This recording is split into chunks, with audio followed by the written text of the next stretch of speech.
अमेरिकी उपराष्ट्रपति कमला हैरिस ने प्रधानमंत्री नरेंद्र मोदी से फोन पर बात की है। बातचीत के बाद प्रधानमंत्री मोदी ने सोशल मीडिया पर खुद इसकी जानकारी दी।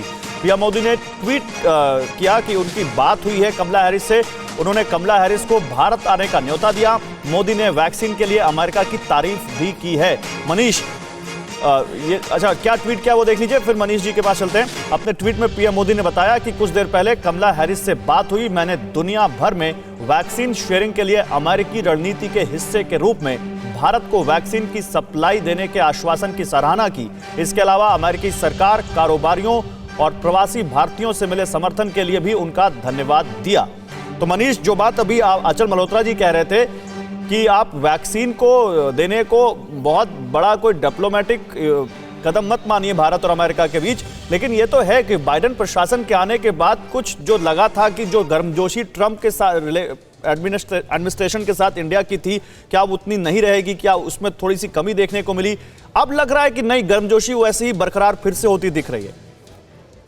देखिए गौरव, जो सबसे महत्वपूर्ण बात है जिसको लेकर हम सबको खुशी भी मनानी चाहिए और हमारे लिए राहत की बात भी है कि जिस दरमियान अमेरिका के उपराष्ट्रपति कमला हैरिस और प्रधानमंत्री नरेंद्र मोदी कल रात बातचीत कर रहे थे टेलीफोन पर, और जिस बैकग्राउंड में कर रहे थे, यानी कि जब राष्ट्रपति बाइडेन ने ये घोषणा की कि हम कोविड को लेकर अपनी वैक्सीन देंगे, उसी प्रेस नोट में ये भी मेंशन किया गया है कि अमेरिकी सरकार ने ये फैसला किया है कि जो बंधन पहले था, यानी जो डिफेंस प्रोक्योरमेंट एक्ट के तहत जो पाबंदी हम पर थी, उस पाबंदी को हमने हटा ली है। और ये भारत के लिए एक बहुत मजबूत बात है, क्योंकि लगातार चाहे सीरम इंस्टीट्यूट ऑफ इंडिया हो या हमारे तमाम जो वैक्सीन बनाने वाली कंपनियां, उनकी मांग यही थी कि वैक्सीन बनाने के लिए जो कच्चा माल हमें अमेरिका से चाहिए, अमेरिकी कंपनियों से चाहिए, उस पर अमेरिका ने रोक लगा रखी थी।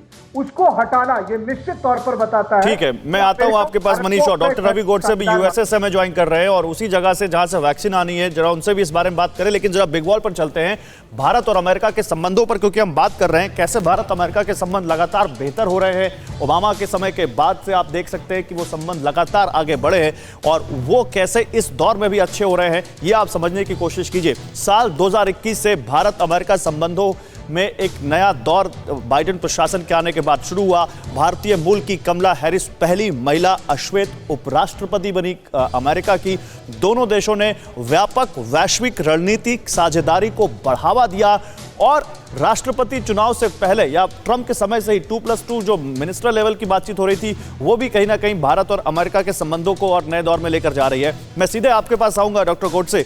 डॉक्टर गोडसे, मेरा सवाल आपसे यह है कि क्या आपको लगता है कि जो ये वैक्सीन अमेरिका से आएगी उसमें भारत का एक बहुत बड़ा चंक होगा, ये वैक्सीन की जरूरत को तो पूरा करेगी ही, साथ ही कहीं ना कहीं ये भी बताएगा कि कैसे इस महामारी के दौर में एक बहुत बड़ा देश, एक सुपर पावर कंट्री जिसके पास अपने ज्यादा रिसोर्सेज हैं, उसकी क्या रिस्पॉन्सिबिलिटी है और वो अपनी रिस्पॉन्सिबिलिटी अपने दोस्तों के साथ फुलफिल कर रहा है।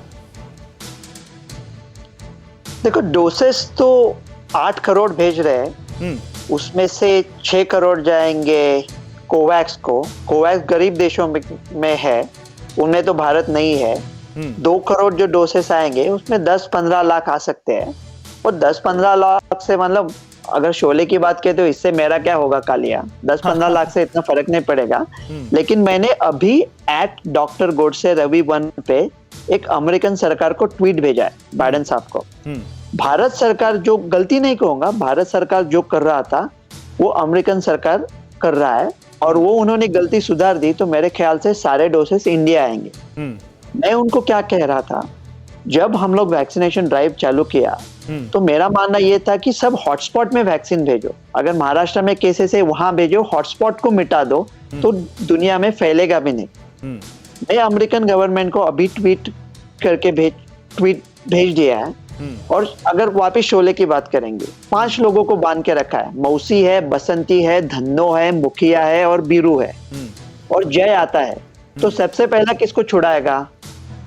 वीरू को ना। तो वीरू बंदूक उठा के उसके साथ झगड़ सकता है। तो मैंने यूएस गवर्नमेंट को कहा है कि भारत ऐसा देश है कि जो वैक्सीन बना सकता है और पूरी दुनिया को दे सकता है। तो अगर आप पूरी दुनिया की हेल्प करना चाहते हो तो सबसे पहले भारत की हेल्प करो। जो भी अभी वैक्सीन है 8 करोड़ डोज, वो कोवैक्स वैक्स वो सब छोड़ दो, डिप्लोमेसी यहाँ अल्फाबेटिकली मत करो। 8 के 8 करोड़ डोज इंडिया में भेज दो। अगर इंडिया बच जाएगा तो इंडिया मैन्युफैक्चर करके पूरे देश को पूरे दुनिया को बचा देगा। तो एक डोज आप इंडिया को आज भेजोगे, इसका मतलब आप पूरे दुनिया को 5 डोज भेज रहे हो। डॉक्टर गोडसे रविवन पे ट्वीट भेजा है और उसके आप दोहराए। और क्विकली ये कहूंगा कि ये जो हवा में बात हो रही है कि अमेरिका 8 करोड़ डोज भेजेगा, ओके, समझो पूरे इंडिया की तरफ आ रहे हैं, लेकिन कौन से डोसेस है ये? फाइजर है, मैं यही पूछने वाला था आपसे कि ये मॉडर्ना होगी, फाइजर होगी, या कौन सी वैक्सीन होगी? क्या इस बारे में कोई जानकारी है आपको? हाँ है ना, अभी है मेरे पास। ये जो 3 वैक्सीन है वो तीनों इंडिया में अप्रूव ही नहीं है। तो इंडिया ऐसा करना चाहिए आज, इसी वक्त, इसी मिनट, बाकी सब छोड़ दे झोल झाल। ये आप निगोशिएट कर रहे हैं, आप जहाज में हो और वो फाइजर मॉडर्ना दीप स्तंभ है। अब जहाज दीप स्तंभ से क्या निगोशिएट करेगा? आप हट जाओ, वो तो वहां, वो तो छोड़ने वाले नहीं है। पूरे दुनिया को उनको उनके डोसेस चाहिए। तो 7 महीने से निगोशिएशन चल रहा है, क्या फर्क पड़ता है? एक्ट रिस्क दे लो, जो लोग मांग रहे हैं। आपने ये बड़ा मुद्दा उठाया दो। लेकिन मैं इसी, अच्छा आप अपनी बात पूरी कीजिए, क्विकली कहूंगा, जल्दी। हाँ। एक अच्छी न्यूज है कि जो कोविशील्ड है एस्ट्राजेनेका की, उसके 300 करोड़ डोज अमेरिका खरीद चुका था, लेकिन उसके पास अभी 8 करोड़ डोज पड़े हैं। उनकी जांच चल रही है, वो कोविशील्ड के है, वो इंडिया में अप्रूव्ड है, लेकिन अनफॉर्चुनेटली कनाडा और मेक्सिको में भी अप्रूव्ड है। उसमें से कुछ डोज इंडिया को आ सकते हैं। फिक्र आपकी, सोमवार से शुक्रवार रात 9 बजे सिर्फ TV9 भारतवर्ष पर।